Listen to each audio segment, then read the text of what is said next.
Video start करने से पहले सबसे पहले मैं आप सभी लोगों को थैंक यू सो मच कहना चाहूँगा, क्योंकि हम लोगों की 7K की फैमिली फाइनली कंप्लीट हो चुकी है और ये सब आप लोगों की वजह से ही हुआ है। और ऐसी बात नहीं कि मैंने बहुत ज़्यादा मेहनत की हो या फिर बहुत ज़्यादा वीडियो डाली हो या फिर बहुत ज़्यादा मैं एक्टिव रहा हूँ। मैं इस टाइम काफ़ी ज़्यादा इनएक्टिव था, लेकिन उसके बाद भी आप लोगों ने प्यार करना नहीं छोड़ा और फाइनली हम लोग अभी 7K की फैमिली के ऊपर आ चुके हैं। इन सब चीज़ों के लिए फ़र्स्ट ऑफ ऑल काफ़ी बहुत बहुत थैंक यू। मेरे मुंह में वर्ड्स नहीं आ रहे, तो ठीक है गाइस, समझ सकते हो। आगे कोशिश करेंगे जल्दी से जल्दी अपने 10K हो जाए। तो फिर स्टार्ट करते हैं फिर आज का वीडियो बिना और किसी देरी के।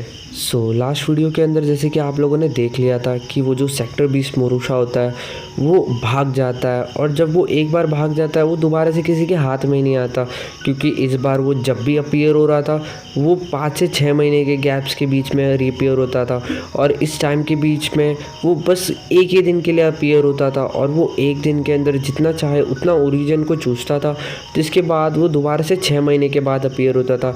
और ये सब वो इसलिए कर रहा था क्योंकि उसे पता था कि जितनी भी सुपर पावर्स है इन सब लोगों को एक जगह पे रीयूनाइट होने के लिए काफ़ी ज़्यादा लंबा टाइम लगता है, मिनिमम 2 दिन तो इनको लगने ही है। ऐसे में कोई भी इनको पकड़ नहीं पाएगा, और ये उसका प्लान कहीं ना कहीं सक्सेसफुल भी हो रहा था, क्योंकि कोई भी यूनिवर्स मास्टर उसको पकड़ ही नहीं पा रहा था। जब तक बाकी सारे लोग इकट्ठा होकर आते थे तब तक ये जो सेक्टर 20 मोरूशा था तो वो आराम से थोड़ा बहुत ओरिजिन चूस के निकल जाता था। दूसरी तरफ हम लोगों को देखने के लिए मिलता है जो लू फैंग होता है वो काफ़ी ज़्यादा फ्यूरियस हो चुका था, क्योंकि जो 2 एरियाज़ को वो रिस्पॉन्सिबल था संभालने के लिए, उन 2 मिनीचर यूनिवर्स के पास वो जो सेक्टर 20 था वो आ ही नहीं रहा था। लगभग 11 साल हो चुके थे। वो सेक्टर 20 हर जगह पे जा चुका था सिवाय लो फैंग के एरिया के, क्योंकि लो फैंग इस चीज़ को कहीं ना कहीं समझ चुका था कि जो सेक्टर 20 है ये लो फैंग को अवॉइड कर रहा है। जो लो फैंग होता है वो डिवाइन ट्रू मास्टर से पूछता है, क्या तुम में से किसी ने भी मेरी जो लोकेशन है वो जेंजिया एम्पर या फिर ड्रैगन रॉक एंसेस्टर गॉड को बताई है? तभी जो स्केलेटन मास्टर होता है वो लो फैंग को मैसेज करते हुए भेजता है और कहता है कि जैसे कि तुमने कहा था कि ये दोनों के दोनों पर्सन में भी हो सकता है कि ये सेक्टर 20 से मिले हो, इसलिए हम लोगों ने अब तुम्हारी इन्फॉर्मेशन को उनके साथ रिवील नहीं किया, और हम ऐसा करेंगे भी क्यों। जो टॉप 9 पावरफुल ट्रू गॉड्स है बस उन्हीं को तुम्हारी लोकेशन पता है, बाकी सारे लोगों को तो ये भी नहीं पता कि तुम कहाँ पे हो इस वक्त। हम लोगों ने उन लोगों को कुछ भी नहीं बताया इन सब चीज़ों के बारे में। इसके अलावा हम लोगों ने पूरे के पूरे यूनिवर्स के अंदर इस बात को भी फैला दिया है कि जो भी पर्सन अभी जेंजिया एम्पर या फिर ड्रैगन रॉक एंसेस्टर गॉड के साथ कोई भी नाजायज संबंध रखेगा उसे गद्दार का करार दे दिया जाएगा। वही सीन शिफ्ट होता है हम लोगों को Lu Fang, skeleton master, divine true master, 9 headed devil master, beach star master, primal chastity leader और ये 8 ग्रेट ओवरलॉर्ड्स देखने के लिए मिलते हैं यूनिवर्स ओशन के, जो कि आपस में बात कर रहे थे। इसके अंदर लू फैंग कहता है कि लगभग 11 साल हो चुके हैं, बट मैंने अभी तक उस सेक्टर 20 से नहीं मिला। वो सेक्टर 20 वो सबके मिनीचर यूनिवर्स के पास जा रहा है, वो बस उन वीक ट्रू गॉड्स को टारगेट कर रहा है। क्या उसके अंदर सच्ची में इतना दम नहीं है कि वो मेरे यूनिवर्स के पास आए? क्योंकि ये जो सेक्टर 20 है ये काफ़ी ज़्यादा चालाक है और इसे पता है कि अगर ये ओरिजिनल यूनिवर्स के मिनीचर यूनिवर्स के ऊपर अटैक करेगा तो वहाँ के जो ग्रेट बींग्स है वो आपस में बहुत जल्दी कांटेक्ट बना सकते हैं, क्योंकि आपस में आने जाने के लिए काफ़ी सारे पोर्टल्स बने हुए हैं, तो उनके पास काफ़ी सारी फास्टेस्ट रूट्स है। इसलिए वो बाहर के लोगों के मिनीचर यूनिवर्स के ऊपर ही अटैक कर रहे हैं, जो कि फर्स्ट और सेकेंड यूनिवर्स एरा से बिलोंग करते हैं। और देखा जाए तो अभी काफ़ी ज़्यादा limited number of true gods बचे हैं जो कि first and second universe era से, और जब से वर्ल्ड ऑफ जिन की स्क्रीनिंग हुई है, स्क्रीनिंग प्रोसेस के बाद वो और भी ज़्यादा कम हो चुके हैं। अभी जो वीक है वो काफ़ी ज़्यादा कम नंबर्स के अंदर है, जो थोड़े मोड़े बच्चे हैं वो थोड़े मोड़े स्ट्रॉन्ग ही है। लू फैंग कहता है कि वो जो सेक्टर 20 है उसने लगभग 20 बार भी नीचे यूनिवर्स को चूसने की कोशिश की है अलग अलग, लेकिन वो हम 8 ग्रेट ओवरलॉर्ड्स के में से किसी के भी मिनीचर यूनिवर्स के ऊपर अटैक नहीं किया।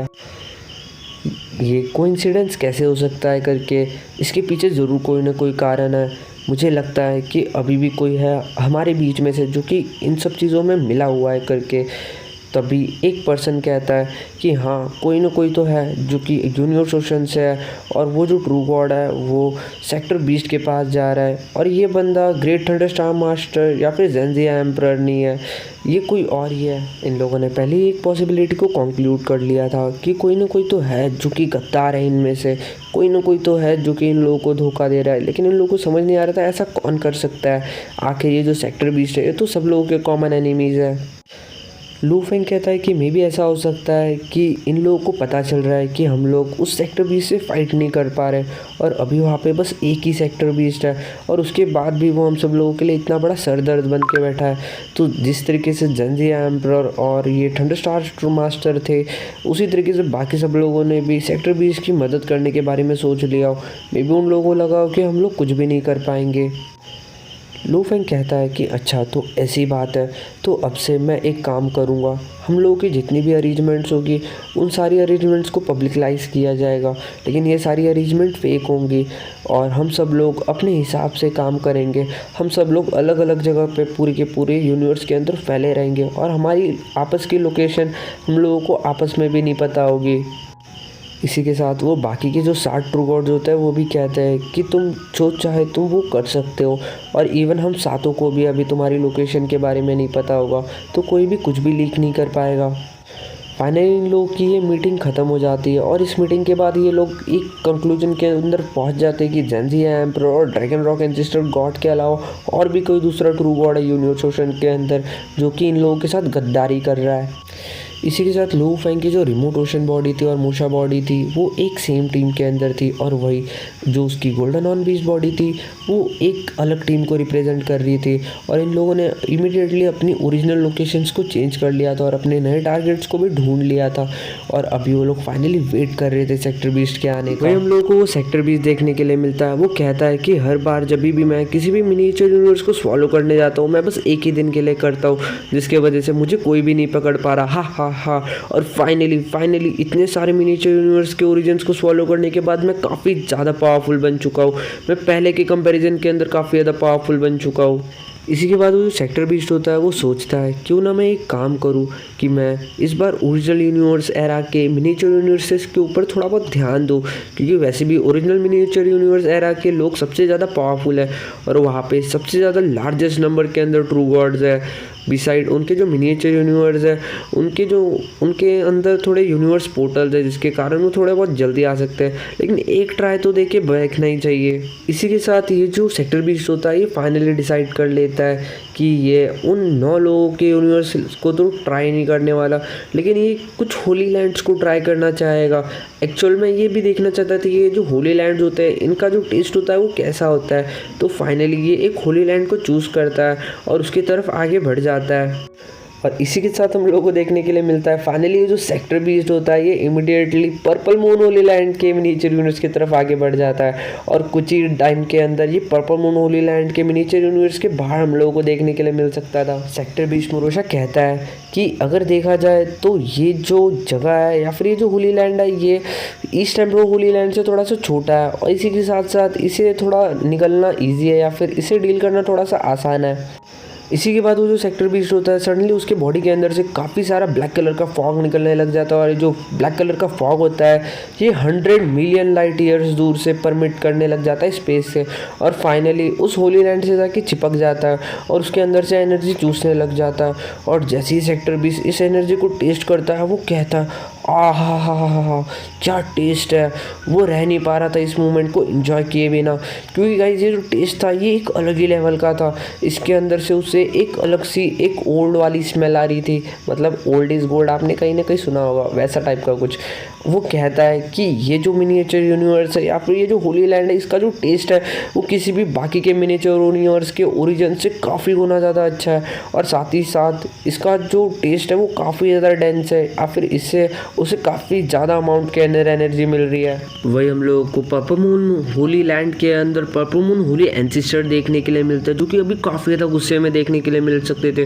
वो सारे के सारे टॉप मोस्ट फैकल्टीज़ को बुलाता है अपने पर्पल मून होली लैंड के और उन लोगों की तरफ देखता है काफ़ी ज़्यादा गुस्से के अंदर और इवन उसे लू फेंग के ऊपर भी काफ़ी ज़्यादा गुस्सा आ रहा था क्योंकि वो पहले लू फेंग को काफ़ी बार मारना चाहता था लेकिन वो लू फेंग को मार नहीं पाया था और उसका सारा का सारा गुस्सा अभी निकल रहा था बाहर। वही वो जो पर्पल मून होली एंसेस्टर होता है वो काफ़ी ज़्यादा परेशान हो जाता है। वो कहता है मैं अभी क्या करूँगा, मुझे पता था ऐसा कभी ना कभी होने वाला, ये दिन फाइनली आने वाला है, लेकिन ये दिन इतने जल्दी कैसा आ गया। वो सेक्टर 20 वो सबके मिनिएचर यूनिवर्स को निकल रहा है और फाइनली अभी मेरी बारी है। इवन आई थॉट मैंने अपनी सबसे ज़्यादा बेस्ट टेक्निक्स को यूज़ करते हुए उसको काफ़ी ज़्यादा स्लो डाउन कर दिया है। वो अपनी ओरिजिनल स्पीड से 100 टाइम्स लो मेरे मिनिएचर यूनिवर्स को स्वॉलो कर पा रहा है, लेकिन उसके बाद भी देखा जाए तो वो काफ़ी ज़्यादा तेज़ी से मेरे मिनिएचर यूनिवर्स के ओरिजिन को स्वॉलो कर रहा है। अगर ऐसे ही चलता रहा तो मैं फ्यूचर के अंदर कैसे सर्वाइव कर पाऊंगा। वही कुछ ही टाइम के अंदर टॉप 100 यूनिवर्स मास्टर यहाँ पे गैदर हो जाते हैं और इसी के साथ हम लोग को 2 ट्रू गॉड भी देखने के लिए मिल सकते थे। वो सब लोग respectfully purple moon Holi land ancestor को बो करते हैं और जैसे ही जो पर्पल मून होली लैंड के एंसेस्टर होता है वो उन सब लोगों की तरफ देखते हैं और काफ़ी ज़्यादा फ्रस्ट्रेटेडली कहता है कि इस मूवमेंट के ऊपर फाइनली वो जो सेक्टर 20 है वो फाइनली हमारे पर्पल मून होली लैंड के ठीक बाहर खड़ा है। और जैसे ही सब लोगों को इस चीज़ उसके बारे में पता चलता है सबके सब एकदम से पैनिक करने लग जाता है। Purple moon Holi land ancestor काफ़ी ज़्यादा गुस्से में होता है और फिर वो कहता है कि अभी जिसके पास भी soul supreme type true treasure है वो जाओ, जल्दी जाओ और अपनी सुप्रीम ट्रू ट्रेजर पैलेस को लेके जल्दी जल्दी पर्पल मून होली लैंड को छोड़ दो और जाके उस सेक्टर 20 से डील करो। इसी के साथ वहाँ पे जितने भी लोग थे उनमें से कोई भी एक भी नहीं हिलता और उसके बाद वो सब लोग कहते हैं कि एंसेस्टर हम उस सेक्टर 20 के मैच के नहीं है, हम उसे डील नहीं कर पाएंगे। तभी जो purple moon Holi land ancestor होता है वो तभी भी गुस्से में कहता है कि ऑफकोर्स मुझे इन सब चीज़ों के बारे में पता है, मुझे पता है कि तुम उस सेक्टर 20 से कभी भी नहीं लड़ सकते और इसीलिए मैं तुम लोगों को सुप्रीम ट्रू ट्रेजर पैलेस के अंदर छुपने के लिए कह रहा हूँ, लेकिन जाओ उनके साथ कम से कम फाइट करो। इसके थ्रू क्या होगा कि ज़्यादा से ज़्यादा तुम उस सेक्टर 20 को थोड़ा बहुत स्लो डाउन तो कर पाओगे और हाँ पूरी के पूरी यूनिवर्स ओशन के अंदर इस बात को फैला दो कि सेक्टर 20 यहाँ पे आ चुका है। लेकिन तभी एक ट्रू गॉड कहता है कि एंसेस्टर हमारी काफ़ी ज़्यादा ख़राब रिलेशनशिप्स है बाकी सब लोगों के साथ देखा जाए और ख़ास करके उन ह्यूमंस के साथ जो कि ऑलरेडी फर्स्ट पावर है यूनिवर्स ओशन के। वो मिल्की वे हॉडे लीडर वो स्ट्रॉन्गेस्ट ग्रेटेस्ट बीइंग है पूरी की पूरी यूनिवर्स ओशन का। क्या आपको सच्ची में लगता है कि जो लू फैंग है वो यहाँ पे हमारी मदद करने के लिए आएगा? और अगर हम लोग ह्यूमंस को छोड़ भी दे तो उसके अलावा वो जो 8 ग्रेट बीइंग्स है यूनिवर्स ओशन के वो लू फैंग को ही अपना लीडर मानता है। अगर लू फैंग ने थोड़ी सी भी कोशिश की उन लोगों को रोकने की तो क्या आपको लगता है कि वो कभी भी हमारी मदद करने के लिए आएंगे? जितने भी ग्रेट बीइंग्स थे पर्पल मून होली लैंड के वो सब लोग शांति से अपनी मुंडी नीचे करके खड़े थे और सब लोग बस इसी चीज़ के बारे में चिंतित थे। Purple moon Holi land ancestor काफ़ी टाइम के लिए शांत रहता है, फिर वो ऊपर देखता है, वो अपने लोगों को देखता है जो सबके सब डरे हुए थे, जिसके बाद वो एक लंबी सांस लेता है और फिर गुस्से में कहता है कि तुम लोगों को उन सब चीज़ों के बारे में चिंता करने की कोई ज़रूरत नहीं है। अभी मैंने जितना कहा है उतना करो, जाके उस सेक्टर 20 को रोको और इसके अलावा इस मैसेज को ट्रांसफ़र कर दो। बाकी सारे इश्यूज़ के बारे में तुम्हें सोचने की कोई ज़रूरत नहीं है। इसी के साथ सामने से एक यस के अंदर आंसर आता है और 6 ग्रेट बीइंग्स जो कि 2 ट्रू गॉड जो होते हैं वो काफ़ी ज़्यादा तेज़ी से अपनी soul type supreme true treasures के अंदर बैठते हैं और पर्पल मून होली लैंड की तरफ निकल जाता है। और वैसे भी गाइस ये जो ग्रेट बीइंग्स थे इन्हें घंटा फ़र्क नहीं पड़ता था सोल अटैक से, क्योंकि इनके पास कोई सोल ही नहीं थी तो इनको सोल अटैक से क्यों ही डर लगेगा। जब पर्पल मून एंसेस्टर देखता है कि कुल मिला के बस 6 ही ग्रेट बीइंग्स है जो कि अपने बैटलशिप के अंदर गए तो उसे काफ़ी ज़्यादा गुस्सा आ जाता है, लेकिन वो कुछ भी नहीं कर सकता था क्योंकि उनके पास जितने भी सुप्रीम ट्रू ट्रेजर्स थे वो सारे के सारे वर्ल्ड ऑफ जिन के अंदर ऑलरेडी वो लोग खो चुके थे लू फैंग के कारण और अभी उनके पास काफ़ी ज़्यादा लिमिटेड अमाउंट के अंदर रिसोर्सेज बचे हुए थे और एक टाइम में इनके पास सबसे ज़्यादा सुप्रीम ट्रू ट्रेजर्स थे। लेकिन अगर आज के टाइम देखा जाए तो इवन जो स्केलेटन आर्मी है या फिर जो स्केलेटन रेस है वो भी उनसे ज़्यादा अमीर है। Purple moon Holi land ancestor को काफ़ी ज़्यादा गुस्सा आ रहा था क्योंकि फाइनली अभी उसकी ह्यूमन रेस के साथ दुश्मनी हो चुकी थी, ह्यूमन रेस जिसके वजह से उसने सब कुछ खो दिया। लू फैंग जिसको मारने के लिए उसने हर हद क्रॉस कर दी, लेकिन एट द एंड उसको क्या मिला? ह्यूमंस के साथ दुश्मनी, बाकी के सुपर पावर्स के साथ दुश्मनी। आज फाइनली जब सेक्टर 20 क्राइसिस आया है, जब उसमें सबसे ज़्यादा ज़रूरत है लू फैंग की और बाकी के पावर्स की, क्या कोई उसकी मदद करने के लिए तैयार होगा? Purple moon Holi land ancestor काफ़ी ज़्यादा उदास हो चुका था और काफ़ी ज़्यादा अपसेट भी था। वही हम लोगों को लू फैंग देखने के लिए मिल सकता था जो कि अपने स्टार टावर के अंदर बैठा हुआ था और वही लू फैंग के साथ हम लोग को हॉन्ग और फायर डोम भी देखने के लिए मिल सकता था। वो तीनों के दोनों क्रॉस लेग करके बैठे थे। तभी अचानक से लू फैंग अपनी आंखों को खोलता है। मैसेज एक से आता है जो कि जूही ट्रू गॉड और डिवाइन आई ट्रू गॉड के थे। ये दोनों के दोनों लू फैंग को यही मैसेज बताना चाहते थे कि जो पर्पल मून होली लैंड है फाइनली उसके बाद वो जो सेक्टर 20 है वो अपीयर हुआ है। अभी अगला स्टेप इन्हें क्या करना चाहिए? लू फैंग गुस्से में बोलता है कि वो काफ़ी ज़्यादा क्रेजी और काफ़ी ज़्यादा रैकलेस है। अभी वो ऑलरेडी इतना रायता फैला चुके हैं तो अभी वो क्या चाहते हैं कि हम लोग उनसे जाके निपटे। एट द एंड जो जूही ट्रू गॉड और डेविल मास्टर होता है ये लू फेंग से यही पूछता है तो हम लोग क्या करें, क्या हमें उनकी मदद करनी चाहिए। लू फेंग थोड़े टाइम के लिए शांत रहता है, उसके बाद वो कहता है कि उन्हें मैसेज भेज दो कि अगर वो मुझे वो कंपोनेंट देने के लिए तैयार हो जाता है, अगर वो मुझे वो इम्पोर्टेंट कंपोनेंट देता है तो मैं उनकी मदद करने के बारे में सोच सकता हूँ और मैं वहाँ पे जाने के लिए तैयार भी हो जाऊँगा। तभी ये दोनों के दोनों पूछता है कि तुम किस कंपोनेंट की बात कर रहे हो। लू फेंग कहता है कि उस चीज़ के बारे में पर्पल मून होली एंसेस्टर को बहुत अच्छी से बताया कि मैं किस कंपोनेंट की बात कर रहा हूँ। एक्चुअली ये शिवू विंग के पार्ट की बात कर रहे थे। लू फेंग के आंखों में इस वक्त काफ़ी ज़्यादा गुस्सा देखने के लिए मिल सकता था। वैसे तो लू Feng purple moon Holi land की कभी भी मदद नहीं करता, लेकिन अभी भी शिवू विंग का वो जो टुकड़ा था वो अभी भी पर्पल मून होली लैंड के अंदर ही था और लू फेंग के पास कोई दूसरा तरीका नहीं था उनसे वो चीज़ छीनने का। सो अभी फाइनली जो सेक्टर 20 क्राइसिस था, लू फेंग कहीं ना कहीं बस इसी चीज़ के ऊपर डिपेंड हो सकता था। वही कुछ ही टाइम के अंदर ये जो न्यूज़ होती है ये भी पर्पल मून होली लैंड तक पहुंच जाती है कि जो मिल्की वे हॉडी लीडर है ऑलरेडी वो अपनी प्राइस बोल चुका है, उसे उस कंपोनेंट की ज़रूरत है। तभी पर्पल मून एंसेस्टर कहता है कि मुझे कहीं ना कहीं इन सब चीज़ों के बारे में पता था, मुझे पता था कि वो इस टॉपिक को भी बीच में ज़रूर लाएगा। और वही हम लोगों को लू फेंग देखने के लिए मिल सकता था जिसके फेस के ऊपर एक छोटी सी स्माइल थी। लू फेंग हज़ारों करोड़ों मिलियन बिलियन किलोमीटर दूर से भी अपने शिवू विंग से उस कंपोनेंट को फील कर सकता था। बाकी कोई ऑर्डिनरी ट्रू गॉड ऐसा नहीं कर सकता, लेकिन लू फेंग ये कर सकता था क्योंकि लू फेंग उस कंपोनेंट से कहीं ना कहीं जुड़ा हुआ था और पर्पल मून होली एंसेस्टर जानता था कि उस कंपोनेंट के मिल जाने के बाद लू फेंग की पावर कितने गुना और ज़्यादा बढ़ सकती है।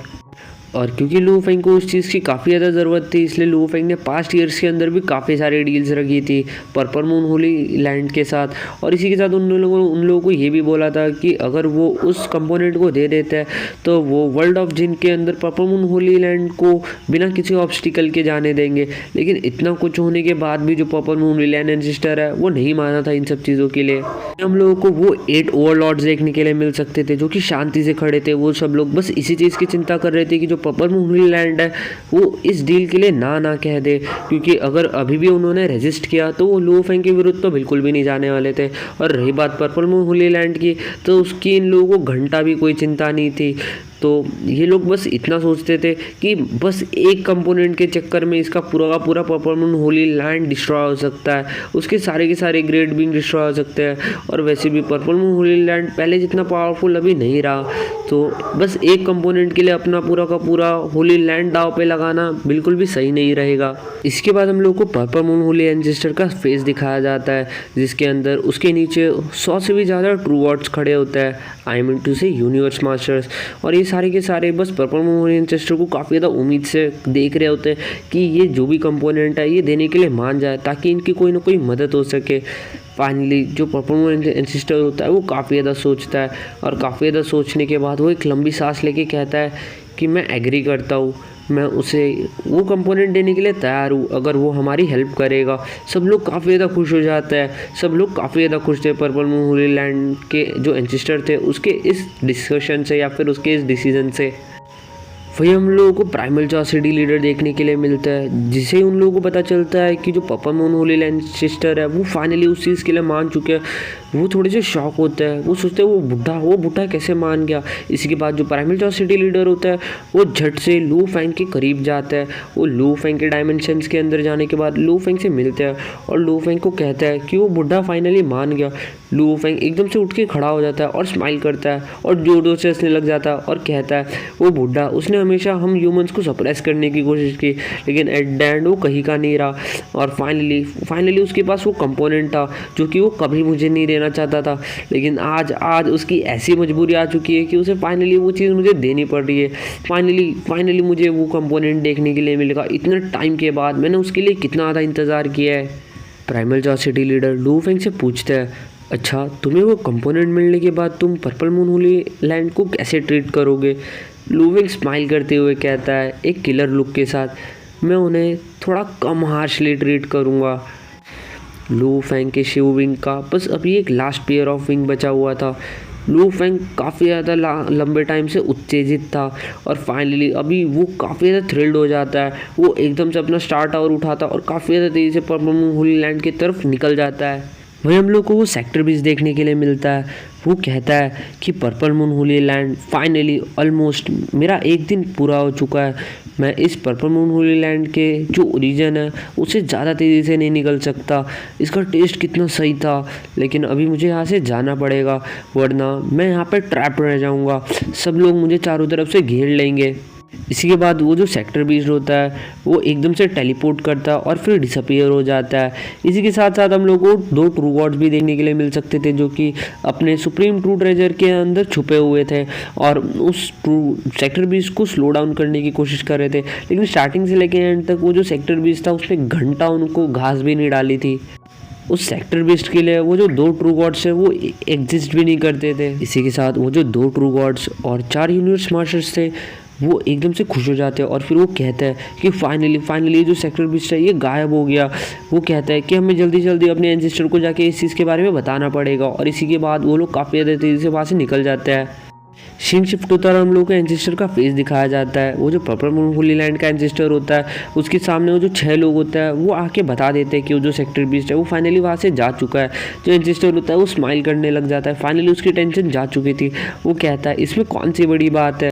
वो जो सेक्टर 20 है उसने जितने भी मिनिएचर यूनिवर्स को चूसा है वो बस एक ही दिन के लिए चूसता है, जिसके बाद वो गायब हो जाता है। और इस बार वो पहले की तरह गायब हो गया। अगर वो मिल्की वे हॉडी लीडर लू फेंग यहाँ पे आता है और कंपोनेंट के बारे में पूछता है तो उसे बोल देना कि मेरे पास नहीं है। जैसे ही बाकी लोग इस चीज़ को सुनते हैं वो एकदम से सबके सब पैनिक कर जाते हैं और सबके सब एकदम से डर जाते हैं। तभी वो बाकी लोग कहते हैं कि एंसेस्टर ऐसा मत बोलिए, अगर नेक्स्ट टाइम वो सेक्टर 20 दोबारा से आ गए तो हम उनसे कैसे डील करेंगे। यहाँ पे जो बाकी के यूनिवर्स मास्टर्स थे उनके लिए वो कंपोनेंट कुछ भी नहीं था। वो जल्दी जल्दी वो कंपोनेंट लू फेंग को दे देना चाहते थे और इस मुसीबत को या फिर इस फसाद की जड़ को ख़त्म करना चाहते थे। जो पर्पल मून एंसेस्टर होता है वो एक लंबी सांस लेता है और उसी के बाद भाषण देना शुरू करता है। वो कहता है कि तुम सब लोगों को ज़्यादा चिंता करने की कोई ज़रूरत नहीं है, क्योंकि अगर मैं उसे ये कंपोनेंट दे भी देता हूँ तो ज़्यादा कोई फ़र्क नहीं पड़ने वाला। लेकिन बस बात ऐसी है कि इसके बाद वो लू फेंग अपनी बातों से पलट ना जाए। उसके बीच में और हमारे बीच में जो रिलेशंस है वो पहले से अच्छे नहीं है। और इसके अलावा रही बात उस सेक्टर 20 की, तो मैं सोच रहा हूँ वो जो सेक्टर 20 है वो लगभग सबके ओरिजिन को चूस रहा है और वो हर बार एक दिन के लिए थोड़ा सा ओरिजिन चूसता है और फिर गायब हो जाता है। ये जो ओरिजिन है ये एक मैजिकल फोर्स है जो कि किसी भी मिनिएचर यूनिवर्स को मेंटेन करता है और इसके अलावा एक इवन लाइफ फॉर्म्स को भी ब्राइट कर सकता है। और अगर वो जो सेक्टर 20 है वो इसी तरीके से मिनिएचर यूनिवर्स के ओरिजिन्स को खाता रहा तो उसकी जो पावर है वो काफ़ी तेज़ी से बढ़ती रहेगी। और जैसे जैसे वो सेक्टर 20 पावरफुल होते रहेगा वैसे वैसे ये जो ह्यूमंस है इनको काफ़ी ज़्यादा दिक्कतें आने लग जाएगी उन सेक्टर 20 से, और डील करने में और भी ज़्यादा दिक्कत होगी। और अगर दोबारा से अगर ऐसा कुछ होता है तो जो डिवाइन आई या फिर उसके जो टीचर है प्राइमल चॉसिटी लीडर वो सब के सब खुद लू फेंग को कह देंगे कि अभी ये सब वक्त नहीं है कंपोनेंट और मोमेंट के लिए फ़ाइट करने का। उन लोगों को जैसे तैसे करके उन सेक्टर 20 को झक मरा के रोकना ही पड़ेगा, चाहे फिर वो मजबूरी में रोके या फिर कैसे भी रोके। और इसके अलावा जो पर्पल मून होली लैंड के एंसेस्टर थे उसने ये चीज़ को भी कैलकुलेट कर लिया था कि उसका ये जो मिनिएचर यूनिवर्स है वो लगभग 10,000 टाइम ज़्यादा स्ट्रॉन्ग है बाकी के ट्रू गॉड्स के मिनिएचर यूनिवर्स के कंपैरिजन के अंदर। और इसके अलावा ये जो सेक्टर 20 है ये काफ़ी ज़्यादा धीरे धीरे उन सारे ओरिजिन्स को निकलता है। तो इस हिसाब से अगर वो इन सारे ओरिजिन को निकलता रहा या फिर वो पर्पल मून होली लैंड के ओरिजिन को निकलता है तो उसे लगभग 10,000 साल लग जाएंगे। और इतने सारे सालों को तक तो वो एक जगह पे खड़े होके इनके ओरिजिन को चूसने नहीं वाला, वो तो एक ही दिन में गायब हो जाता है। तो definitely purple moon Holi land का कुछ भी नहीं होने वाला। वही हम लोग को लू फेंग देखने के लिए मिलता है जो कि काफ़ी ज़्यादा एक्सपेक्टेशन के साथ स्टार टावर के अंदर बैठा हुआ था और वो पर्पल मून होली लैंड की तरफ आगे बढ़ रहा। तभी अचानक से लू फेंग को एक मैसेज आता है कि मिल्की वे हॉडी लीडर वो जो सेक्टर 20 है वो finally purple moon Holi land से गायब हो चुका है। और इसके अलावा वो जो पर्पल मून होली लैंड के एंसेस्टर है उन्होंने मुझे एक इन्फॉर्मेशन दी है क्योंकि वो चाहते हैं कि मैं तुम्हें इन्फॉर्म कर दूँ। वो चाहते हैं कि अभी तुम्हें कोई ज़रूरत नहीं है पर्पल मून होली लैंड आने की। लू फेंग काफ़ी ज़्यादा एकदम से उसके एक्सप्रेशन चेंज हो जाता है, एकदम से उसका जो दिल की धड़कन होती है वो काफ़ी ज़्यादा तेज़ी से धड़कने लग जाती है। वो अपने आप को जैसे तैसे करके कूल डाउन करता है। वो कहता है काफ़ी ज़्यादा डार्क एक्सप्रेशन के साथ कि तुम्हारा कहने का मतलब क्या है। मेरी कोई ज़रूरत क्यों नहीं है वहाँ पे जाने की? क्या वो मुझे वो कंपोनेंट नहीं देने वाले? उस डील का क्या हुआ जो पर्पल मून होली लैंड ने पहले की थी? क्या वो उस प्रॉमिस को तोड़ना चाहते हैं? तभी डिवाइन आई मास्टर कहता है कि उस डील का एक दूसरा पार्ट ये था कि वो जो प्रॉमिस जो पहले किया गया था वो बस एक कंडीशन के ऊपर किया गया था कि मिल्की वे हॉर्डी लीडर उनकी मदद करेंगे सेक्टर 20 के साथ डील करने के लिए। लेकिन वो जो सेक्टर 20 है वो खुद से चला गया और मिल्की वे हॉर्डी लीडर ने उनकी कोई मदद ही नहीं की। तो डेफिनेटली उनको वो जो टोकन या फिर वो जो भी कंपोनेंट है वो देने की कोई ज़रूरत ही नहीं है। तभी वो जो डिवाइन आई मास्टर होता है वो कहता है कि मिल्की वे ऑनेस्टली स्पीकिंग मुझे भी जब इस इन्फॉर्मेशन के बारे में पता चला तो मुझे भी काफ़ी ज़्यादा गुस्सा आया, लेकिन हम इन सब चीज़ों के बारे में कुछ भी नहीं कर सकते। वो जो सेक्टर 20 है वो हम सब लोगों के कॉमन एनिमीज़ है और इसके अलावा वो पर्पल मून लैंड को एक दिन के लिए चूसे या 10 दिन के लिए, घंटा कोई फ़र्क नहीं पड़ता। लेकिन इन सब चीज़ों के थ्रू वो जो सेक्टर 20 है वो काफ़ी ज़्यादा पावरफुल बन रहा है। और वैसे भी पर्पल मून लैंड 1-2 दिन के अंदर ख़त्म तो होने नहीं वाला, वो काफ़ी ज़्यादा बड़ा है। और रही बात उस सेक्टर 20 की, लेकिन वो काफ़ी ज़्यादा कम टाइम के अंदर काफ़ी ज़्यादा पावरफुल ज़रूर बन जाएगा। और वो क्योंकि हम सब लोगों के कॉमन एनिमीज़ है तो मे बी अगर next time purple moon Holi land के ऊपर अगर वो वापस से अटैक करता भी है तो हमें झक मरा के उसकी मदद करनी ही पड़ेगी। तभी लू फैंग कहता है कि मुझे पता है और इसके अलावा मैं अभी फ़िलहाल इस वक्त बड़े पिक्चर के ऊपर ज़्यादा ध्यान दूंगा। इसका मतलब जो ज़्यादा ज़रूरी है उन सब चीज़ों पे ज़्यादा ध्यान दूंगा। और आज से एक बात को पब्लिकलाइज कर दो कि मैं लू फैंग आज से मेरी और पर्पल मून होली लैंड की जो दुश्मन जन्मों जन्मों की दुश्मनी है वो खून की दुश्मनी है। जैसे ही डिवाइन आई ट्रू मास्टर इस बात को सुनता है तो एकदम से उसकी भी जो धड़कन होती है वो एकदम से हिल सी जाती है, क्योंकि उसने लू फैंग को कभी भी इतना ज़्यादा गुस्से में नहीं देखा था। वो लू फैंग के उन वर्ड्स के अंदर के एंगर को फील कर सकता था। वो फील कर सकता था कि अंदर से लू फैंग कितना ज़्यादा गुस्सा है, अंदर से वो कितना ज़्यादा आग बबूला होके बैठा है। वही लू फैंग हम लोगों को देखने के लिए मिल सकता था स्टार टावर के अंदर, जिसके अंदर उसके जो एक्सप्रेशंस थे वो काफ़ी ज़्यादा गुस्से में देखने के लिए मिल सकते थे। इवन उसके सर के ऊपर जितने भी विंग्स थी वो पूरी तरीके से पॉप आउट होते हुए बाहर आ रही थी। वो कहता है पर्पल मून होली लैंड मैंने तुम्हें काफ़ी सारे मौके दिए, जितने हो सकते थे उससे ज़्यादा, लेकिन अब नहीं, अब मैं तुम पे बिल्कुल दया नहीं करने वाला। तुम क्या सोचते हो कि तुम मेरे शेविंग के उस कंपोनेंट को लेके मेरे को वीक बना सकते हो? उसके थ्रू मैं बस थोड़ा बहुत इम्परफेक्ट रहूँगा, लेकिन उससे ज़्यादा कुछ नहीं। मैं कसम खाता हूँ कि मेरे को जब मौका मिलेगा मैं तुम्हारे ऊपर थोड़ी सी भी दया नहीं दिखाने वाला। मुझे आज से तुम्हारी घंटा कोई फ़र्क नहीं है। डेफिनेटली लू फैंग को पड़ी थी, क्योंकि अगर वो जो सेक्टर 20 है वो वापस से दोबारा से पर्पल मून लैंड के ओरिजिन को चूसने जाता है तो लू फैंग कभी भी उसे पूरी इतने ज़्यादा आसानी से चूसने नहीं दे सकता था, क्योंकि डेफिनेटली उनको उन सेक्टर 20 से भी डील करना था। लेकिन फ़िलहाल के लिए लू फैंग ने सोच लिया था कि आज नहीं तो कल वो इस पर्पल मून होली लैंड को ज़रूर डिस्ट्रॉय करके रहेगा। और इसके अलावा लू फैंग ये भी कहता है कि पर्पल मून होली लैंड तुम काफ़ी ज़्यादा इंडीड रूथलेस हो। तुमने ऑलरेडी गेस कर लिया, फिर तुमने ऑलरेडी जितने भी रिस्क है उन्हें कैलकुलेट कर लिया है। तुम जानते हो कि मैं एक छोटे से पीस ऑफ ट्रू ट्रेजर के लिए इतनी सारी चीज़ों को रिस्क नहीं करने वाला। मैं डेफिनेटली यूनिवर्स के बारे में ज़्यादा कंसर्न करता हूँ, मैं अपनी फैमिली के बारे में ज़्यादा कंसर्न करता हूँ, और तुम इन सब चीज़ों का फ़ायदा उठा रहे हो। लेकिन याद रखना आज से हम स्वाम एनिमीज़ है और आज से हमारे बीच की जो दुश्मनी है वो पहले से कई गुना ज़्यादा गहरी हो चुकी है। लूफेंग काफ़ी ज़्यादा आइसी कोल्ड मैनर के अंदर कहता है कि बिफोर मेरा ब्रेक थ्रू अचीव करने से पहले, जब मैं true God of void space level के ऊपर पहुंचूंगा, उससे पहले मैं तुम्हारे इस पूरे पर्पल मून होली लैंड को काफ़ी बार डिस्ट्रॉय करने की कोशिश करूंगा, और चाहे कुछ भी हो जाए मैं तुम्हारे पर्पल मून होली लैंड को डिस्ट्रॉय करके रहूँगा। मैं हर उस तरीके को आजमाने के लिए तैयार हूँ जिसके थ्रू तुम हमेशा इस चीज़ को रिग्रेट करोगे। एक्चुअली ऐसी बात नहीं थी कि पर्पल मून होली लैंड का जो मिनीचर यूनिवर्स था वो बहुत ही ज़्यादा बड़ा था। एक्चुअली उससे भी ज़्यादा बड़ा देखा जाए तो ईस्ट टेम्पल होली लैंड का मिनीचर यूनिवर्स है। लेकिन उसके बाद भी देखा जाए तो जो पर्पल मून होली लैंड का मिनीचर यूनिवर्स है वो 2.1 बिलियन लाइट ईयर्स लंबा चौड़ा है। तो ये फिर भी काफ़ी ज़्यादा बड़ा है, और इतना बड़ा मिनिएचर यूनिवर्स देखा जाए तो ये सेकंड लार्जेस्ट है। और इसके अलावा गाइस अगर हम एक चीज़ को नोटिस करें तो जो ईस्ट एम्पायर होली लैंड है, इसके बारे में हम लोगों को कभी भी ज़्यादा इन्फॉर्मेशन नहीं दी गई, या फिर इन सब चीज़ों के बारे में ज़्यादा नहीं बताया गया। हम लोगों को बस पर्पल मून होली लैंड के बारे में बताया गया है। इवन हम लोग ये भी नहीं जानते थे कि ईस्ट एम्पायर होली लैंड का जो मास्टर है वो है कौन एक्चुअल में। सो ये भी एक हाइपोथेटिकल थ्योरी है जिसके बारे में हम लोग लास्ट में डिस्कस करेंगे। वही हम लोग को फायर डोम देखने के लिए मिल सकता था और हॉन्ग देखने के लिए मिल सकता था, जो कि लू फेंग के ठीक बगल में खड़े थे। वो लू फेंग की तरफ देखते और कहता है कि टीचर। लू फेंग तभी उन लोगों की तरफ देखता है और कहता है कि मैं सही हूँ, मेरी चिंता करने की ज़रूरत नहीं है, हमें वापस से जाना है, हमें वापस से जाके सेक्टर 20 के थ्रू बाकी लोगों को बचाना है, गार्ड करना है। तभी फायर डोम पूछता है कि क्या हम पर्पल मून होली लैंड की तरफ नहीं जा रहे। लू फेंग नहीं के अंदर मुंडी हिला देता है और इसके बाद वो कुछ नहीं कहता। वो जाके अपने कैबिन में जाके बैठ जाता है। फायर डोम और हॉन्ग जब एक दूसरे की तरफ देखते हैं तो वो समझ जाता है कि कहीं ना कहीं लू फेंग काफ़ी ज़्यादा डिसअपॉइंट है और काफ़ी ज़्यादा गुस्से में भी है, तो इसलिए वो लोग भी कुछ और नहीं कहते।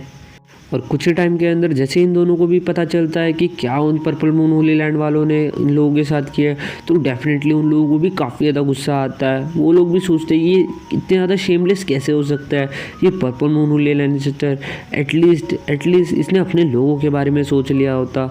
अभी इनके मन में भी उनके लिए थोड़ी सी भी दया नहीं रह गई थी।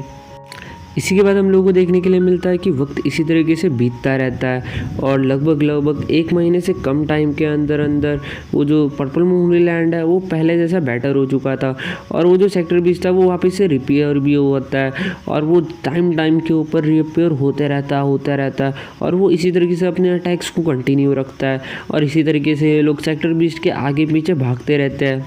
इसी के साथ हम लोगों को देखने के लिए मिलता है लगभग 3 साल हो चुके थे कि पर्पल मून होली लैंड के साथ वो इंसिडेंट हुआ था।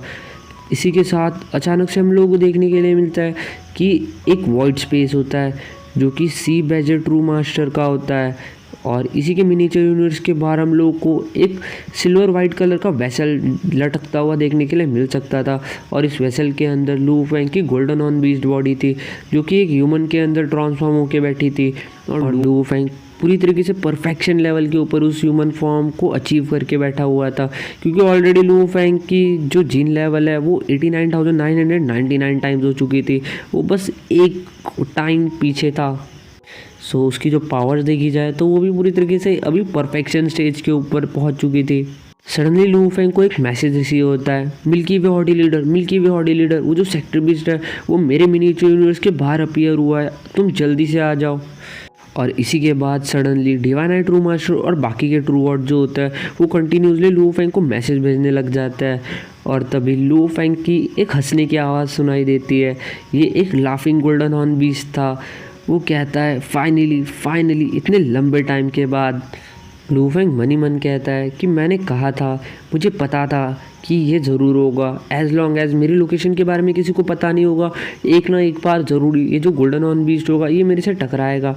लेकिन कितनी ज़्यादा बुरी बात है कि ये मेरी गोल्डन हॉर्न बीस्ट से टकराया, क्योंकि उसकी जो लू फेंग की जो सेकंड बॉडी थी या फिर जो उसकी सेकंड टीम थी जो कि रिमोट ओशन बॉडी और मोशा बॉडी की थी, लगभग लू फेंग के जितने भी पावरफुल ट्रेजर्स थे वो सारे उसी के साथ थे।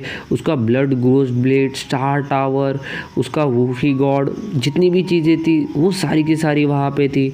लेकिन इसके बाद भी लू फेंग कहता है कि फिर भी चिंता करने की कोई ज़रूरत नहीं है, क्योंकि मेरी जो गोल्डन हॉर्न बीस्ट बॉडी है वो अलोन इस सेक्टर 20 से निपट सकती है, क्योंकि उसके पास जितने भी ट्रेजर्स है, जितने भी ऑटोमन टाइप के ट्रेजर्स है, वो अगर टर्म्स ऑफ एबिलिटी देखा जाए तो वो अभी भी काफ़ी ज़्यादा अमाउंट के अंदर पावर्स को रिलीज़ कर सकते हैं। वो बाकी के अदर टीम से काफ़ी ज़्यादा इंफीरियर है, वो उन 8 ग्रेट ओवरलॉर्ड से बहुत ज़्यादा इंफीरियर है। अभी भी लू फेंग काफ़ी ज़्यादा पावर के अंदर अपनी पावर्स को प्रोड्यूस कर सकता है। गाइस शायद से अभी आप लोगों को पता चल गया होगा कि लू फेंग को सबसे ज़्यादा पावरफुल पर्सन कहता है। इवन लू फेंग के पास अभी ज़्यादा ट्रेजर्स नहीं थे, लेकिन उसके बाद भी उसकी जो गोल्डन हॉर्न बीस्ट बॉडी थी, मात्र वो इतनी ज़्यादा पावरफुल थी कि वो उन 7 ओवरलॉर्ड से कई गुना ज़्यादा पावरफुल था। भले ही वो एक यूनिवर्स मास्टर है, उसके बाद भी। लू फेंग स्माइल करते हुए कहता है कि मे बी इस बार ये जो सेक्टर 20 मोरुशा है इसका मरना कन्फर्म है। और इसी के बाद हम लोग को एक सिल्वर वेसल देखने के लिए मिलता है जो कि एकदम से टेलीपोर्ट होता है और तभी सी बैजर ट्रू मास्टर को एक मैसेज जाता है, I have arrived. Sea badger true master पूरी तरीके से शॉक हो जाता है क्योंकि उसने जस्ट अभी अभी कुछ सेकंड्स पहले ही अपने मदद के लिए एक मैसेज भेजा था और उसे नंबर 1 मास्टर मिल्की वे हॉडी लीडर का मैसेज आया था कि वो यहाँ पे अराइव कर चुका है। सबसे पहले मिल्की वे हॉडी लीडर यहाँ पे अराइव किया है। इस बात को सुनने के बाद उसके भी होश उड़ चुके थे, उसकी खुशी का कोई ठिकाना नहीं रह गया था। इसी के बाद कुछ ही टाइम के अंदर ये जो सी बैजर ट्रू मास्टर होता है वो उस सेक्टर बेस के कोऑर्डिनेट्स को लू फेंग को शेयर कर देता है। वही सीन शिफ्ट होता है, हम लोगों को वो सेक्टर बेस मोरोशा देखने के लिए मिलता है जो कि एक डार्क स्पेस के अंदर आराम से बैठ के ब्लैक फॉग के साथ उस ओरिजिन के मज़े ले रहा होता है। तभी हम लोगों को कुछ स्ट्रीम ऑफ लाइट देखने के लिए मिलती है। वो जो सेक्टर बेस मोरोशा आता है वो वैसे तो काफ़ी ज़्यादा मज़े से अपने उस ओरिजिन के साथ खेल रहा होता है। तभी सराउंडिंग में सडनली आसपास का जो स्पेस होता है वो पूरी तरीके से फ्रोज हो जाता है। सेक्टर 20 एकदम से शॉक हो जाता है। वो सोचता है सीलिंग ऑफ स्पेस इतने जल्दी, बेस्ड ऑन उसके एक्सपीरियंस आज तक इतना जल्दी कोई भी यूनिवर्स मास्टर या फिर यूनिवर्स सुप्रीम मास्टर यहाँ पे नहीं पहुँच पाया। वैसे तो उसको लग ही रहा था कि ये कोई ट्रू गॉड है, लेकिन उसको समझ नहीं आ रहा था इतनी जल्दी कोई ट्रू गॉड यहाँ पे कैसे आ सकता है। और अगर इसके अलावा देखा जाए तो बस जो टॉप टायर के ट्रू गॉड मास्टर है जैसे कि 9 हेडेड डायमंड मास्टर, जब ऐसे जो बड़े ट्रू गॉड्स होते हैं जब वो लोग आते हैं तभी वो स्पेस को सील करने की कोशिश करते हैं। जो छोटे मोटे ट्रू गॉड्स होते हैं वो बस उसे स्लो डाउन करने की कोशिश करते हैं। तो इस बार स्पेस सील हुआ है, ऐसे कैसे हुआ है? तभी हम लोगों को देखने के लिए मिलता है एक सिल्वर वाइट वेसल अराइव होता है और तभी उसके जो कैबिन के डोर्स होते हैं वो ओपन होते हैं और उसके अंदर से एक आदमी बाहर आता है जिसने गोल्डन कलर का आर्मर पहन के रखा हुआ था। और जैसे ही सेक्टर 20 मोरोशा उस आदमी की तरफ देखता है तो वो एकदम से पूरी तरीके से शॉक हो जाता है क्योंकि ये बस एक यूनिवर्स मास्टर था। ऐसी बात नहीं थी कि ये जो सेक्टर 20 मोरोशा था ये आज से पहले किसी यूनिवर्स मास्टर से नहीं मिला हो। काफ़ी सारे जो ट्रू गॉड्स थे वो सबसे पहले यूनिवर्स मास्टर्स को ही भेजते थे इंस्पेक्ट करने के लिए, लेकिन आज तक कोई भी यूनिवर्स मास्टर ने स्पेस सेल को परफॉर्म नहीं किया था। और इसके अलावा आज तक कोई भी यूनिवर्स मास्टर ऐसा भी नहीं था जिसके अंदर से इतना ज़्यादा पावरफुल और इतना ज़्यादा टेरिफाइंग फोर्स निकले। तभी जो सेक्टर 20 मोरोशा होता है वो लू फेंग की तरफ देखते हुए पूरी तरह से शॉक हो जाता है।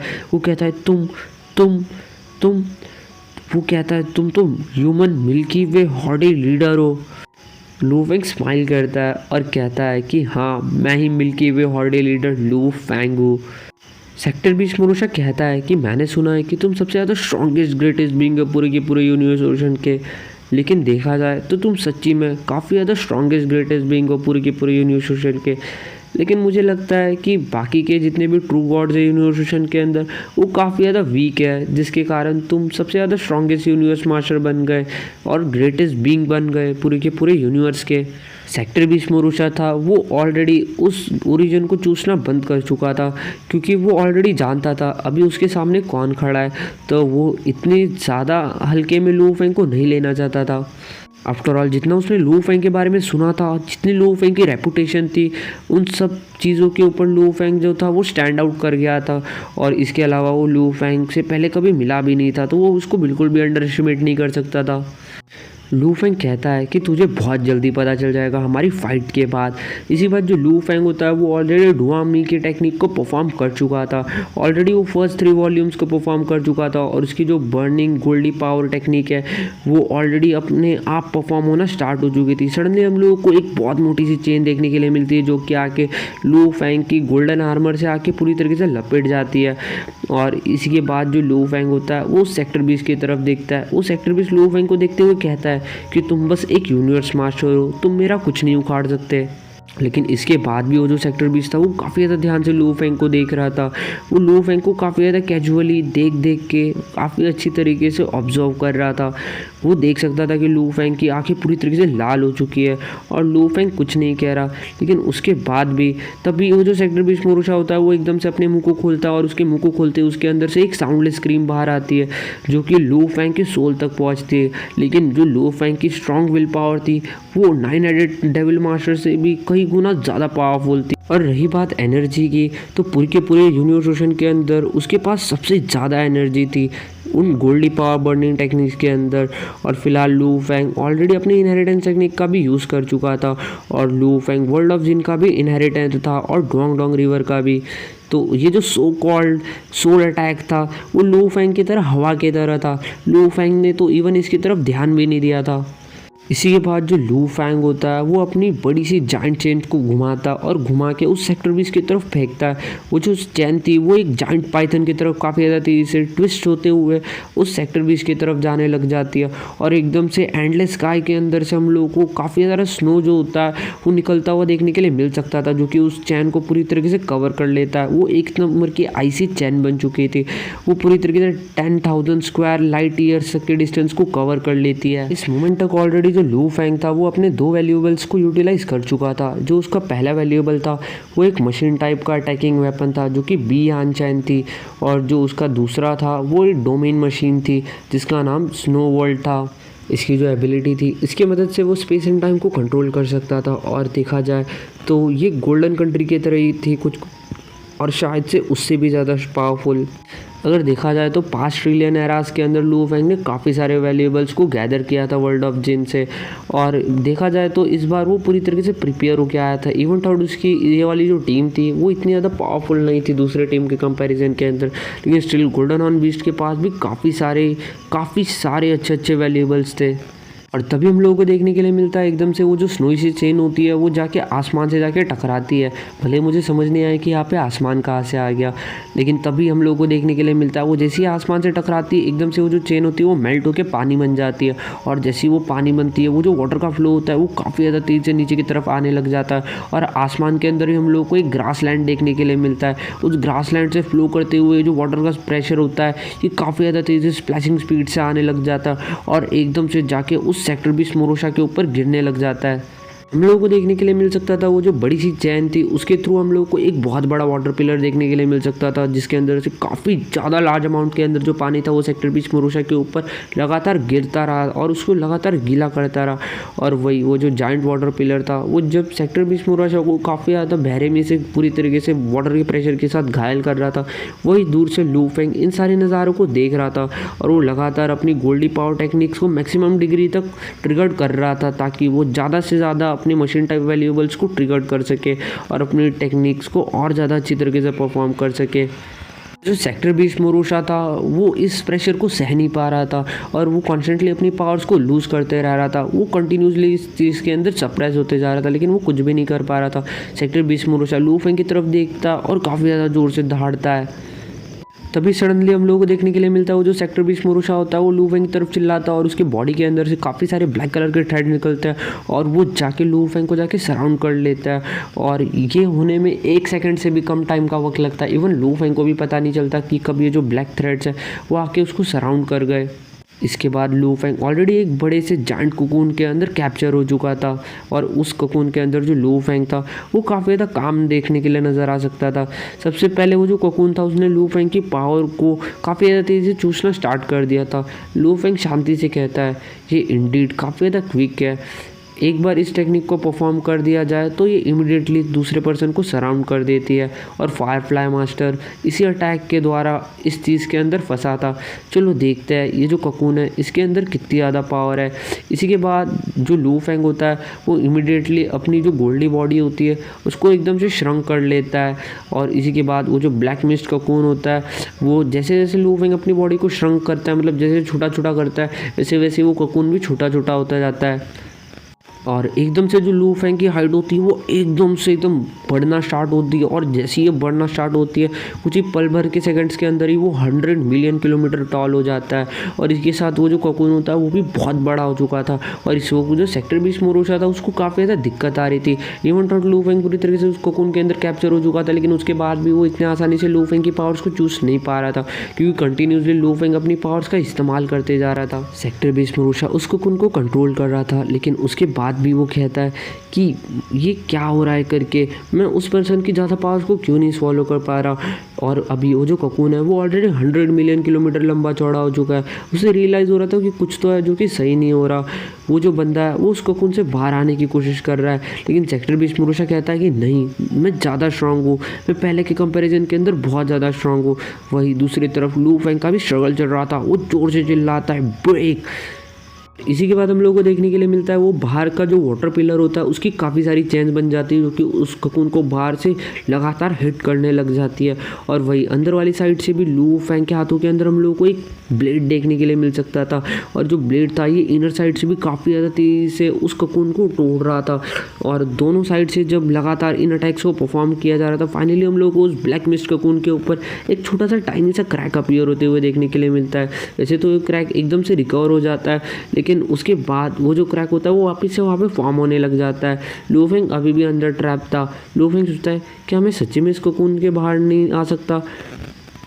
लू फेंग को थोड़ा थोड़ा करके रियलाइज़ होने लग गया था कि इवन वो दोनों तरफ से अटैक कर रहा है, वो काफ़ी सारी अपनी पावर्स को बर्न कर रहा है ताकि उसको सपोर्ट कर सके, लेकिन उसके बाद भी वो उस ब्लैक कोकून को नहीं तोड़ पा रहा। लेकिन कहीं ना कहीं लू फेंग को ऐसा लगता था कि ऐसा हो ही नहीं सकता कि लू फेंग इस चीज़ को तोड़ नहीं सकता, ये मे भी बाकी लोगों के लिए काफ़ी ज़्यादा डिफिकल्ट हो सकता है, लेकिन लू फेंग के लिए ये इम्पॉसिबल बिल्कुल भी नहीं हो सकता। लू फेंग सोचने लग जाता है कि अभी उसे क्या करना चाहिए, क्या उसे अपनी इंटेंसिटी को और ज़्यादा बढ़ा देना चाहिए, क्या उसे अपनी गोल्डी पावर्स को और ज़्यादा बढ़ा देना चाहिए। लेकिन तभी वो सोचता है कि इस चीज़ को नॉर्मली अगर इस चीज़ को तोड़ने का बेस्ट वे देखा जाए तो वो यही है कि ये जो सेक्टर 20 है ये जो भी पावर उस ककून के अंदर ट्रांसफ़र कर रहा है उसके उसी पावर को कंज्यूम करके अपने लिए इस्तेमाल करो, जिससे क्या होगा कि वो जो सेक्टर 20 है वो ज़्यादा पावर को अंदर नहीं बेच पाएगा, और इसके वजह से फाइनली वो जो सेक्टर 20 का ककून है वो एक टाइम के बाद अपने आप रैप्चर कर जाएगा या फिर क्रैम्बल कर जाएगा या फिर टूट जाएगा, और उसकी डिफेंस पावर काफ़ी ज़्यादा कमज़ोर हो जाएगी। अभी वो जो सेक्टर 20 मुरुशा होता है वो लू फेंग को देखता है कि लू फेंग लगातार फेल हो रहा है। वो स्माइल करते हुए कहता है तुम्हें क्या लगा था कि सही सच्ची में इतना ज़्यादा आसान होगा मेरे इस ककून से बाहर निकलना। लेकिन तभी एकदम से उसकी हंसी गायब हो जाती है, क्योंकि एकदम से उस ब्लैक ककून के अंदर से काफ़ी ज़्यादा अमाउंट के अंदर पावर हम लोगों को निकलते हुए देखने के लिए मिल सकती थी। जो लू फेंग था जो कि उस ब्लैक ककून के अंदर था, एकदम से उसने अपने काफ़ी सारे मशीन टाइप वैल्यूएबल्स को एक्टिवेट कर दिया था, और अभी उसके अंदर से वाइल्ड फायर की तरह एनर्जी निकल रही थी। लगातार ये दोनों के दोनों एक दूसरे की एनर्जीज को कंज्यूम करना स्टार्ट कर चुके थे, जिसके कारण ये दोनों एक दूसरे की एनर्जी को कैंसिल आउट कर दे रहे थे। और उसके अलावा जो लू फेंग के हाथ थे वो दो स्ट्रेंज बीस्ट के अंदर कन्वर्ट हो चुके थे, जिसने उस ब्लैक कलर के ककून को पकड़ के रखा था और उसको फाड़ने की कोशिश कर रहा था। एक्चुअली बात ऐसी हो गई थी कि ये जो ककून का साइज़ था वो ऑलरेडी 100 मिलियन किलोमीटर के साइज़ को रीच कर चुका था, और इतने बड़े ककून को पावर प्रोवाइड करने में इवन उस सेक्टर 20 की भी हालत टाइट हो चुकी थी। उसको भी ये काफ़ी ज़्यादा बड़ा सा ह्यूज बर्डन लग रहा था। और उसके बाद जब लू फेंग ने उस ककून की पावर को कंज्यूम करने स्टार्ट कर दिया, तो उसके बाद डेफिनेटली वो जो ककून था उसकी जो बाइंडिंग स्ट्रेंथ थी वो काफ़ी ज़्यादा वीक हो चुकी थी, और लू फेंग लगातार इस चीज़ को कर रहा था।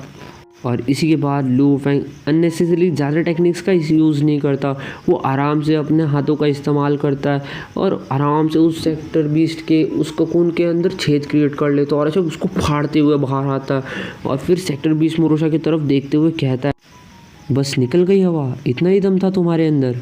वैसे तो ये जो सेक्टर 20 था इसको काफ़ी ज़्यादा बुरा लगा था लू फेंग के स्टेटमेंट से, लेकिन अभी तक ये जो सेक्टर 20 था ये अभी अपनी फाइनल फॉर्म तक नहीं पहुंचा था। और इसके अलावा देखा जाए तो वो कहता है कि उसने ऑलरेडी अपनी पावर को काफ़ी ज़्यादा इंप्रूव कर लिया था पहले के कंपैरिजन के अंदर, लेकिन इसके बाद भी लू फेंग एक यूनिवर्स मास्टर होने के बाद भी उसने इस ककून को तोड़ दिया। एक चीज़ तो ये सेक्टर 20 मुरुशा बहुत अच्छी तरीके से समझ गया था, भले ही ये लू फेंग से फाइट के पावर के मामले के अंदर अभी भी काफ़ी ज़्यादा वीक है, लेकिन देखा जाए तो ये सर्वाइविंग एबिलिटीज़ के अंदर काफ़ी ज़्यादा अच्छा है, और ये अभी भी लू फेंग से बच के भाग सकता है। इमीडिएटली सेक्टर 20 मुरुशा ने यहाँ से भागने के बारे में डिसाइड कर लिया था। वो लू फेंग की तरफ देखता है और कहता है कि मैं शायद से उतना ज़्यादा पावरफुल नहीं हूँ, मैं जल्दी पावरफुल बनूंगा काफ़ी सारे मिनीचर यूनिवर्स को चूज़ के, और मैं दोबारा से तुम्हारे साथ फाइट करूँगा। तभी एकदम से हम लोगों को देखने के लिए मिलता है वो जो सेक्टर 20 मुरुशा होती है उसकी जो पूरी की पूरी बॉडी होती है वो 99 एंग्रेविंग्स के अंदर ट्रांसफॉर्म हो जाती है, और जो 99 एंग्रेविंग्स होते हैं वो 99 लाइट के बीम्स के अंदर ट्रांसफॉर्म होकर 99 अलग अलग डायरेक्शन के अंदर जाने लग जाता है। जब लू फेंग इसकी तरफ देखता है वो उसको भागते हुए देखते हुए कहता है क्या तुम सच्ची में इतने ज़्यादा कायर हो। तभी लू फेंग अपनी यूनिवर्स चेंज को बुलाता है, और वो जो चेंज होती है वो इमीडिएटली काफ़ी ज़्यादा तेज़ी से रिवॉल्व करते हुए आती है और वो रिवॉल्व करते हुए एकदम से काफ़ी सारी मतलब हज़ारों डायरेक्शंस के अंदर बिखरना स्टार्ट कर देती है। वो जो 99 बॉडीज थी सेक्टर 20 की, या फिर 99 रेज ऑफ लाइट थी जो कि भागने की कोशिश कर रही थी यहाँ से, वो सडनली लू फैंग की वो चैन से बनाए हुए बड़े से प्रिज्म के अंदर, या फिर आप समझ सकते हो जेल के अंदर कैद हो चुकी थी। उनको ऐसा लग रहा था कि वो किसी मिनीचर यूनिवर्स के अंदर फंस चुकी हो, और ये जो मिनीचर यूनिवर्स था ये पूरी तरीके से चैन से फॉर्म हुआ के बना था। हम लोगों को देखने के लिए मिलता है वो जो 99 बॉडीज़ थी सेक्टर 20 की, जो कि डिफरेंट डायरेक्शन के अंदर जा रही थी, वो कंटिन्यूसली उस बड़े से चैन के प्रिजन के साथ टकराती है, और टकराने के बाद वो वापस से एक बॉडी बन जाती है, मतलब वो वापस से अपने सेक्टर 20 वाला फॉर्म ले लेता है। सेक्टर 20 मोरोशा को अभी रियलाइज़ हो रहा था कि फाइनली अभी वो एक बहुत बड़ी प्रॉब्लम के अंदर फंस चुका है, क्योंकि वो इस मिनीचर यूनिवर्स के अंदर कैद हो चुका है जो कि चैन के थ्रू फॉर्म हुआ है। अगर देखा जाए तो लू फेंग पहले से पूरी तरीके से प्रिपेयर होकर आया था, क्योंकि ऑलरेडी ये जो सेक्टर 20 मोरोशा था ये इस टेक्निक को पहले फायर रूम मास्टर के टाइम यूज़ कर चुका था, जिसके कारण लू फेंग ऑलरेडी उसकी इस टेक्निक के बारे में जानता था कहीं ना कहीं। और देखा जाए तो लू फेंग की जो बॉडी है ये सबसे वीकेस्ट बॉडी थी, क्योंकि इसके पास सबसे ज़्यादा कम ट्रेजर्स थे। अगर अभी लू फेंग की मूशा बॉडी या फिर रिमोट ओशन बॉडी होती तो उसके पास जो ट्रेजर्स थे वो और भी ज़्यादा कई गुना ज़्यादा पावरफुल